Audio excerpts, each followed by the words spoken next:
ಪ್ರತಿದಿನ ಕೈಯಲ್ಲಿ ಮೊಬೈಲ್ ಇಟ್ಕೊಳ್ಳೋ ನಾವು ಒಂದು ದಿನನೋ ಅಥವಾ ಒಂದು ಗಂಟೆನೋ ಪುಸ್ತಕ ಹಿಡ್ಕೊಂಡು ಓದೋರಲ್ಲ. ಎಷ್ಟೋ ಕಥೆಗಳನ್ನ ಕೇಳಿರ್ತೀವಿ, ಎಷ್ಟೋ ವಿಚಾರಗಳನ್ನ ಚರ್ಚೆ ಮಾಡಿರ್ತೀವಿ.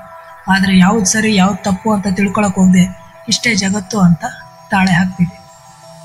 ಇಲ್ಲಿ ಯಾರಿಗೂ ಪುಸ್ತಕ ಓದೋ ಕುತೂಹಲನೂ ಇಲ್ಲ, ಓದಿ ತಿಳ್ಕೊಬೇಕು ಅನ್ನೋ ಆಸಕ್ತಿನೂ ಇಲ್ಲ. ಒಂದು ಅರ್ಧ ಗಂಟೆ ಪುಸ್ತಕ ಹಿಡೀರಿ, ನಿಮ್ಮೊಳಗಿರೋ ಒಂದು ಅದ್ಭುತ ಶಕ್ತಿನ ಹೊರಗೆ ತರೋ ವ್ಯಕ್ತಿ ನೀವಾಗ್ತೀರ. ಬನ್ನಿ ಪುಸ್ತಕ ಓದೋಣ. ನಾನು ಮೊದಲು ಸಜೆಸ್ಟ್ ಮಾಡೋಂಥ ಪುಸ್ತಕ ಕರ್ವಾಲೋ ಪೂರ್ಣಚಂದ್ರ ತೇಜಸ್ ಅವರು ಬರೆದಂಥ ಅತ್ಯದ್ಭುತ ಪುಸ್ತಕಗಳಲ್ಲಿ ಇದು ಒಂದು. ಇದು ನಮಗೆ ಪ್ರಕೃತಿಯಲ್ಲಿ ಅಡಗಿರುವಂಥ ವಿಸ್ಮಯಕಾರಿ ಜಗತ್ತನ್ನ ತೋರಿಸ್ಕೊಡುತ್ತೆ. ಕರ್ವಾಲೋ ಅಂದರೆ ಏನು? ಕರ್ವಾಲೋ ಒಬ್ಬ ವ್ಯಕ್ತಿ, ಒಂದು ಪಾತ್ರದ ಹೆಸರು. ಹೊರದೇಶದಿಂದ ನಮ್ಮ ದೇಶಕ್ಕೆ ಜೀವ ಜಂತುಗಳ ಬಗ್ಗೆ ಸಂಶೋಧನೆ ಮಾಡೋಕ್ಕೆ, ಅದರಲ್ಲೂ ಹಾರುವ ಓತಿಕೇತದ ಬಗ್ಗೆ ಸಂಶೋಧನೆ ಮಾಡೋಕ್ಕೆ ಬಂದಂಥ ವ್ಯಕ್ತಿಯ ಹೆಸರೇ ಕರ್ವಾಲೋ. ಅವರು ಈ ಹಾರುವ ಓತಿಕೇತದ ಸಂಶೋಧನೆಯಲ್ಲಿ ಯಶಸ್ವಿ ಕಂಡ್ರ ಇಲ್ವಾ ಅನ್ನೋದೇ ಒಂದು ಎಳೆಯ ಕತೆ.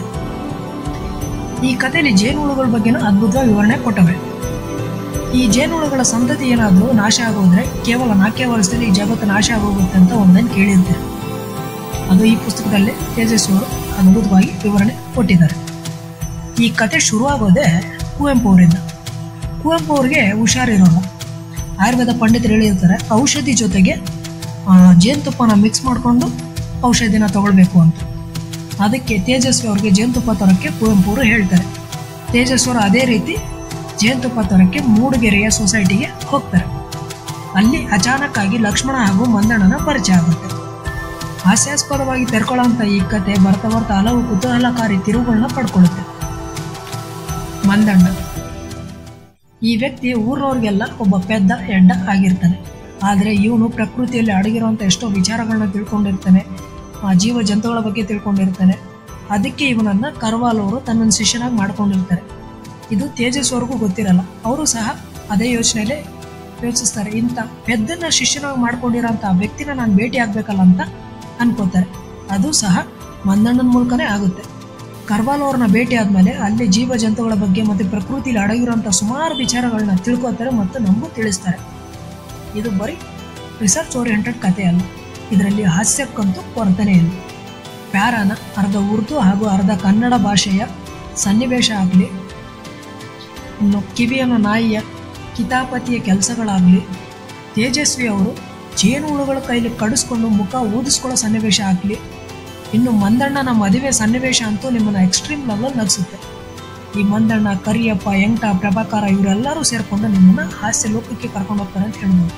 ಇವರಿಷ್ಟು ಜನನು ಯಾರ್ಯಾರಪ್ಪ ಅಂತಂದರೆ ಕರ್ವಾಲೋ, ಮಂದಣ್ಣ, ತೇಜಸ್ವಿ, ಕಿವಿ, ಪ್ಯಾರ, ಎಂಟ, ಕರಿಯಪ್ಪ ಹಾಗೂ ಪ್ರಭಾಕಾರ. ಈ ಅಡ್ವೆಂಚರಸ್ ಟ್ರಾವೆಲಲ್ಲಿ ಇವರಿಷ್ಟು ಜನನು ಸೇರಿಕೊಂಡು ಒಂದು ದಟ್ಟವಾದ ಕಾಡಲ್ಲಿ ಸಂಶೋಧನೆಗೆ ಹೊರಡ್ತಾರೆ. ಅಲ್ಲಿ ಇವರು ಏನೇನೆಲ್ಲ ಕಂಡುಕೊಂಡ್ರು, ತಿಳ್ಕೊಂಡ್ರು ಮತ್ತು ಯಾವ್ಯಾವ ರೀತಿ ಸನ್ನಿವೇಶಗಳು ತಿರುವು ಪಡ್ಕೊಂಡ್ವು, ಕೊನೆಗೆ ಇವರು ಈ ಅಡ್ವೆಂಚರಸ್ ಟ್ರಾವೆಲಲ್ಲಿ ಆ ಸಂಶೋಧನೆಯಲ್ಲಿ ಸಕ್ಸಸ್ ಕಂಡ್ರ ಇಲ್ವಾ ಅನ್ನೋದೇ ಕತೆ. ಈ ಪುಸ್ತಕನ ಒಂದ್ಸರಿ ಆದರೂ ಓದಿ. ತೇಜಸ್ವಿ ಅವರು ನಿಮ್ಮನ್ನು ಸಹ ಈ ದಟ್ಟವಾದ ಕಾಡಲ್ಲಿ ಒಂದು ಅಡ್ವೆಂಚರಸ್ ಟ್ರಾವೆಲ್ಗೆ ಟೂರಿಗೆ ಕರ್ಕೊಂಡು ಹೋಗ್ತಾರೆ.